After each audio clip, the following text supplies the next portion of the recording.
What's happening, everybody? I'm Huddy, and in this video we're talking about why the housing bubble won't burst like it did in 2008. So the first thing that we want to address is mortgage loan originators, the people that actually originate loans. Back in the early and mid 2000s, a loan originator, meaning the person that would originate the loan, did not and was not required to have a license in order to do that. So that means that anybody off the street who could take an application could originate a loan.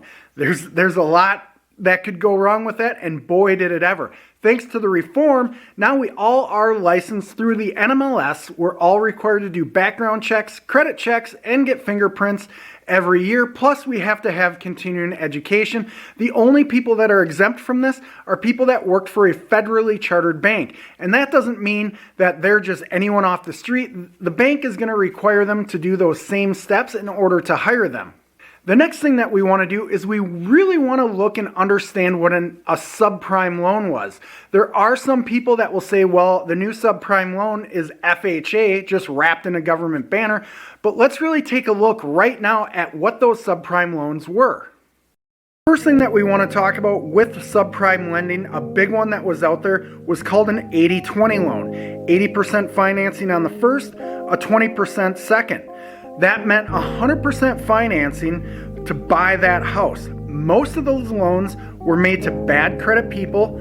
The loan term, it would be a 2-year adjustable rate mortgage with a 3-year hard prepay, meaning that these people, if they wanted to refinance after 2 years, they would have to pay a prepayment penalty. The other types of loans that were out there, a SISA, or a stated income, stated asset loan, which means you could tell us what your income was and just tell us you had the down payment. We didn't verify any of that. The SIVA, stated income verified asset, the reason why you would do that is to get a better interest rate. So you would tell us what your income was, but we would verify your assets. The next type of loan that was popular out there was a 100% investor loan, meaning if you wanted to buy an investment property, you didn't have to put a down payment. We could finance the entire thing, 100%, no money down. The other type of loan program that was available was a 40-year amortization. Now that's not that bad, but still 40 years to lower someone's payment to get them into a bigger house. The other type of loan was a pay option arm. The pay option arm was exactly that. You had a minimum payment, an interest-only payment, and a fully amortized payment.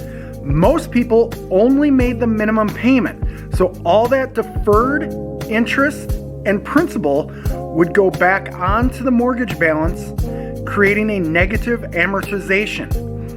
The idea was that your home would appreciate faster than the loan would go negative. The option of doing interest only was readily available on any of these products, meaning that you only paid the interest every month and you didn't have to pay down any principal. Again, the idea was the equity in your house would appreciate faster. At some point, you would be able to refinance into a fixed interest rate mortgage. Now let's talk about appraisals. Back in the early to mid 2000s, appraisals were done much differently. When I'd get a loan application for a purchase or a refinance, I would fill out the form and I would fax it directly to the appraiser of my choice, my choosing. And I would tell them what value I was looking for. Oftentimes they would get it and ask me, hey, do we need to get a little more out of it? Nowadays, things are a lot different. Now, when I get a purchase agreement or a refinance and we order the appraisal, I don't order it.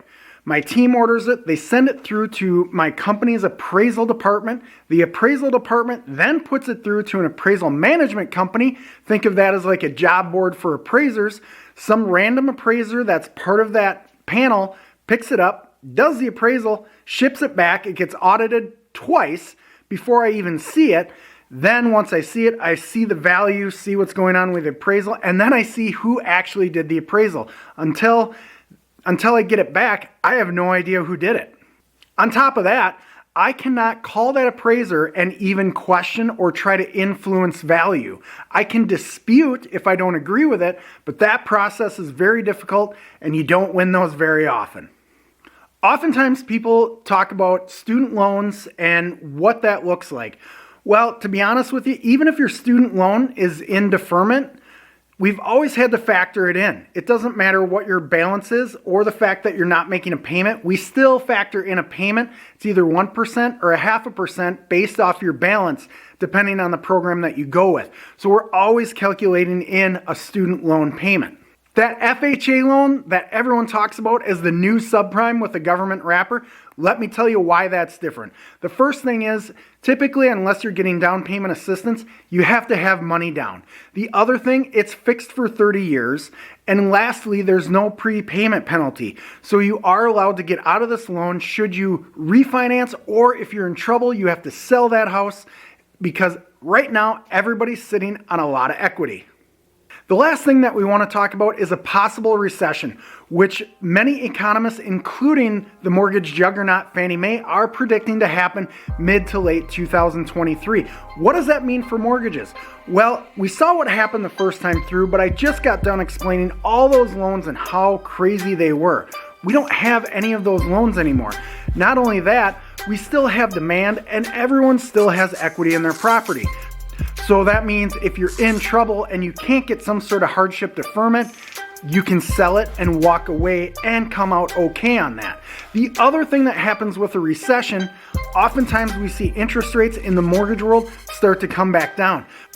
Even if they don't get double-digit appreciation, they still can refinance at lower rates, which typically what happens during a recession. So we could see another mini refi boom coming up in the later part of 2023 and into 2024. If you have any questions, feel free to drop a comment or an opinion. If you want more content like this, just watch the next video. Thanks for checking it out. We'll see you at the next one.